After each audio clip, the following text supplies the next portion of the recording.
Ngayong araw pinapalitan ko ng fog light si Max. So napalitan ko na yung isang fog light ni Max dito sa left side. Tapos ito yung ginagamit kong fog light ngayon. Yan. H11 yung ginagamit ko. Pinifigure it out ko lang kung paano tanggalin yung fog light. So naisipan ko ulit na i-video. Yan. Ito, binaklas ko na. So ang kailangan mo lang palang baklasin dito, yung naan dito, saka yung tornilyo dito. Tapos pwede mo na siyang dahan-dahanin mo lang siyang ituklab to. Tapos pwede mo na siyang kutkutin. Pwede mo na siyang kutkutin dito sa loob. No need na pala tanggalin yung mga naan doon. Tinanggal ko pa yung naan doon, nasira tuloy yung isa ko ito nasira. Ang hirap tanggalin eh. Dito siya nakakabit. Sa ilalim nito. Dito. Papalitan ko na lang yan. Tapos yung goma inilagay ko sa left side. Kabig pa kaliwa para matanggal ko yung tornilyo. Mamaya papakita ko paano ko tinanggal. Tuturo ko na lang pala kung paano ko tinanggal kasi ang hirap gawin lalo na't mag-isa. So napalitan ko na tong isa, tinest ko na. Ngayon ko lang napansin na kala ko pagpapalit ka ng ng fog light, ito yung matatanggal. Hindi pala naandun sa likod. So tinignan ko yung sa kabila, kala ko ito yung mapapalitan ko. Pagtanggal ko ng ilaw, sabi ko hindi natanggal to, yung pala naandun siya sa likod. Hindi mo kasi siya pansin. Tapos tingnan mo, ito lang yung nakikita ko, hindi ko pansin na meron palang ilaw sa likod. Napaka-ignoranting tao. So at least nalaman ko na. So tinest ko na, umiilaw naman siya. Try natin. Yan, diba? Dito ko palang napalitan fog light sa baba. Dito, hindi pa. Stock halogen pa lang yan. So papalitan ko din dyan. Balik ko muna tong isa. Ito lang gamit kong screw, yung may flat screw saka Philip. So yan, umaandar na siya. Good running condition. Kikita ba?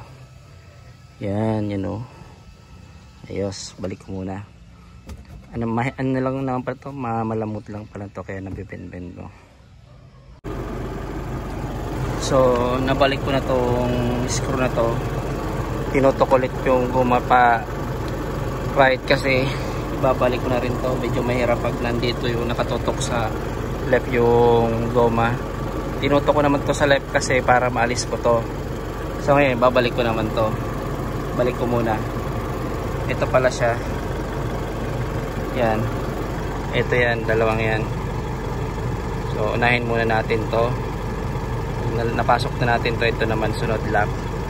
Yung isa, yung sa ilalim, di mo naman pala kailangan tanggalin. Nasira ko patuloy. Yan, nawasak. Pero kakabit ko pa rin siya until hindi ko pa siya napapalitan. Not sure kung makakapit pa to. Let's see. Pero palitan ko na lang siya ng bago. Meron namang maestra doon kay Migo. So kabit ko muna to. So nabalik ko na to mga kaibigan. Malabo malabo yung camera. Yan, nabalik ko na siya. Ang hirap ikabit, kaya ingatan lang mga kaibigan. Ingat lang kayo pagbabalik nyo to kasi ang hirap. Tapos ito, so basically dalawa lang pala tatanggalin mo para malagay mo yung fog light or para ma-replace mo yung fog light mo. Tanggalin mo to, saka ito. So try natin dun sa kabila. Ito lang gamit ko. Try natin dito. Try ko kabila. So tatanggalin ko lang muna to, tapos sunod ito na. So ingatan lang natin hindi mapunit. Okay, natanggal ko natin yung tornilyo dito. So kaya nandito sa yung lock dito, tapos nabuka ko na rin to ng konti. So pagtatanggal nito, ipupush mo lang, ipupull up, pull mo lang palabas.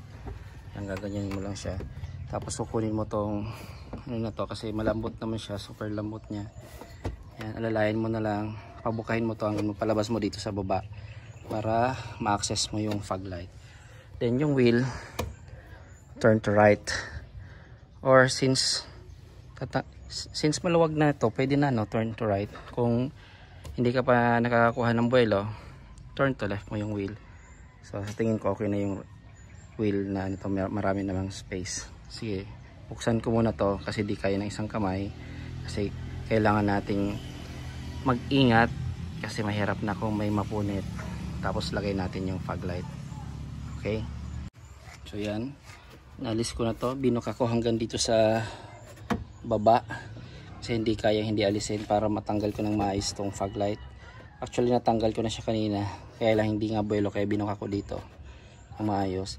So pagtanggal pala niyan counterclockwise, same dun sa kabila, counterclockwise din. Tapos pag ibabalik mo, so counterclockwise pa tanggal, clockwise pabalik.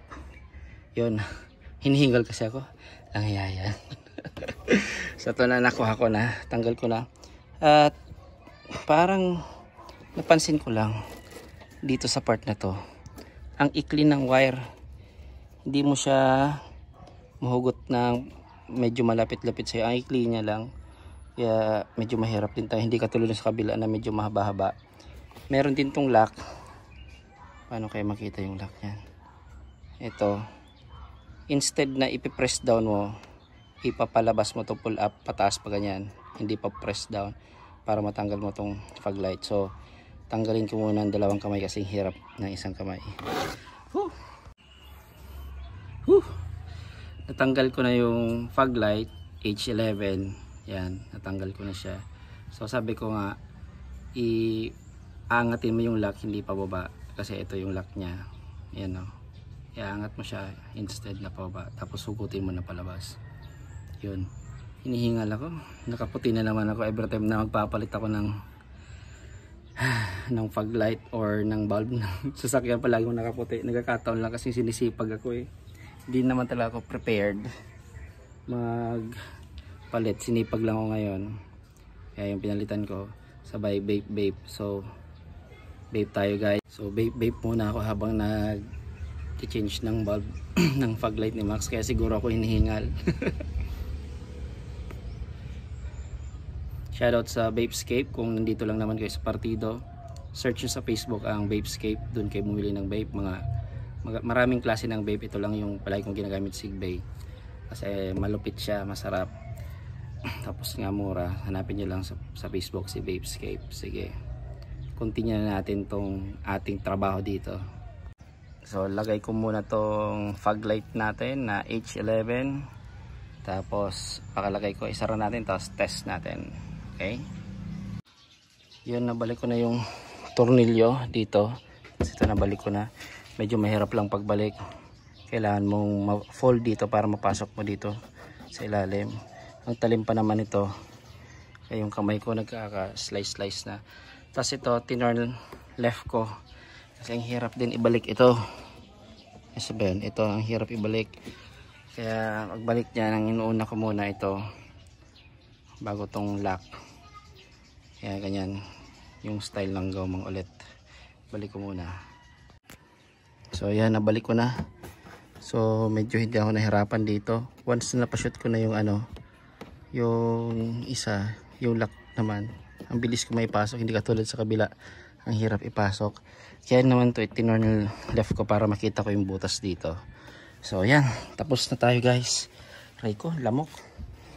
Tapos na, nalagay ko na yung dalawang LED sa fog light ko. So na-upgrade ko na ang daylight running, LED na siya, LED na headlight, high and low, LED na rin tong fog light. Ito di ko alam kung anong tawag dito, baka daylight running din to kasi ito palagi naka-on eh. Basta ito, tapos pinalagyan ko na yan Kuya Dandan, para na siyang Raptor. So Isuzu Raptor na siya. So yan, check natin mamayang gabi kung ano yung output o result ng fog light natin. Hanggang dito muna. So update lang dun sa in-install natin na fog light kanina. So papakita ko sa inyo kung paano siya kalupet. So yun ko na yung fog light. Yan na yung fog light natin. Yan, medyo malinaw pa ganyan. Ito naman yung high beam. I mean low beam, ito yung high beam. So low beam, fog light. Again, fog light, low beam, high beam. Yan. So yan, naka fog light lang tayo sa ngayon. Nakaunang baga sa taas. Si nanay ang pinapa-video ko. Nag-grocery kasi kami sakto, kaya matetest natin tong ilaw. Wala ko no? Okay. Dala mo ang meral ko. Fog light pa lang yan ni Max.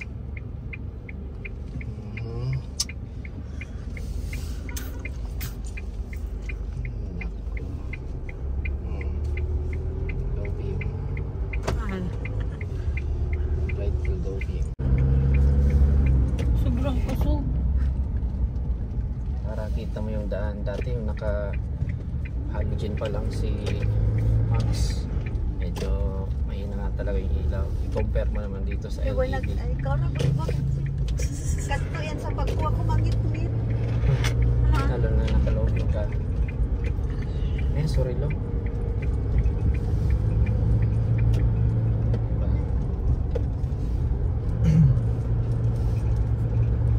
Naka number ako 0. Ay teka, iwan ko. Yan. Naka 0 pala yung level ng headlight natin. Binalik ko sa 1. So 1 na yan. Kanina naka 0 kaya siguro medyo mataas. Ay, shucks. Okay, bye. Nahilig yung bike. Diba? Maliwanag yung LED natin. Ayos. Ano, ito na sa likod siguro na. Hindi, nakaloko ba? Ha? Nakatukaw. Kailangan eh. Oops. Yung mga tao hindi nakikita sa daan. Sobrang liwanag mo din na nahihiling ang tao sa ano. Yung nga, Sa inot-inutan. katrangkilo at nag-aag.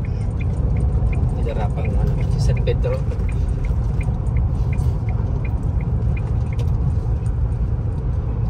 Hindi mo na ako.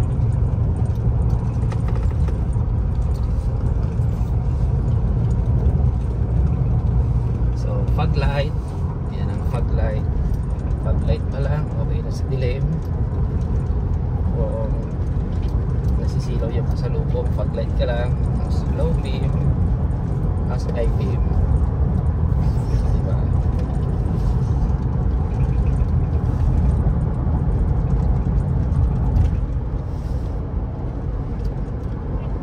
Yun na gano'n. Ika. Last one. Yan. Okay na. Sige.